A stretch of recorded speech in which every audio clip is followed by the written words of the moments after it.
'Cause I just wanna go to the deep end. So hello guys, welcome back.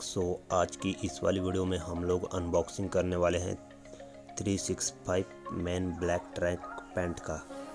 देख सकते हैं, इसे मैंने फ्लिपकार्ट से मंगवाया है, जो कि फ्लिपकार्ट सेल पे मुझे ये 339 रुपये का पड़ा है। और आज हम इसकी अनबॉक्सिंग करने वाले हैं और देखेंगे कि इसकी क्वालिटी कैसी है। देख सकते हैं, कुछ इस प्रकार की पैकिंग में यह आता है। और तो जल्दी से हम इसे कट कर लेते हैं, इसकी पैकिंग को। हम इसे अभी कट कर लेते हैं। तो अगर आपको यह ट्रैक पैंट चाहिए तो आपको इसकी लिंक नीचे डिस्क्रिप्शन में मिल जाएगी, आप नीचे डिस्क्रिप्शन पर चेकआउट कर लीजिएगा। देख सकते हैं, ये है इसकी पैकिंग और ऊपर से एक पन्नी पे ही आता है फ्लिपकार्ट की तरफ से, और अंदर कुछ खास इसकी पैकिंग है नहीं और आपको बहुत ही हल्का लगेगा शू में। तो देख सकते हैं, ये है इसकी पैकिंग और इसके अंदर अभी कुछ है नहीं। और ये रहा हमारा ट्रैक पैंट। देख सकते हैं, यहाँ पे इसका कुछ एड्रेस यहाँ पर मेंशन किया गया है और इस पन्नी के अंदर है हमारा ट्रैक पैंट।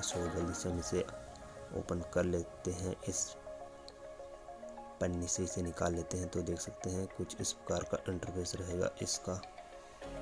और ब्लैक कलर का मैंने यहाँ ट्रैक पैंट मंगवाया है और बहुत ही मुलायम और सॉफ्ट कपड़ा है ये, और इलास्टिक है इस पे, तो आपका जो पैंट है वो तनेगा। और देख सकते हैं, पैंट की क्वालिटी तो बहुत ही अच्छी लग रही है और इस लोगो की क्वालिटी भी बहुत ही अच्छी है, जो कि नाइट के समय में जब आपके इस लोगो पे फ्लैश पड़ेगा तो यह ग्लो करेगा। और कपड़े की क्वालिटी बहुत ही अच्छी है। ब्लैक कलर का ये ट्रैक पैंट है और देख सकते हैं, इसकी कमर की जो इलास्टिक है वो भी बहुत ही अच्छी है। और ये जो हमारा साइज़ है वो एल साइज़ है। एल साइज़ में मैंने इसे ऑर्डर किया है। अगर आपका वेट 50 से 60 के बीच में है तो आपको एल साइज़ परफेक्ट आएगा।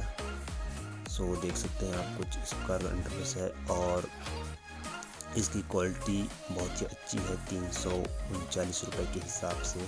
अगर आप ऑफलाइन लेने जाएंगे तो आपको इससे बेहतर क्वालिटी मुझे नहीं लगता कि मिलेगी। देख सकते हैं आप, इसकी सिलाई बहुत ही अच्छी है और कहीं से भी कोई प्रॉब्लम है नहीं इसमें। गाइस, अगर आपको यह चाहिए तो इसकी बाय लिंक आपको नीचे डिस्क्रिप्शन मिल जाएगी, आप नीचे डिस्क्रिप्शन से इसे बाय कर लीजिएगा।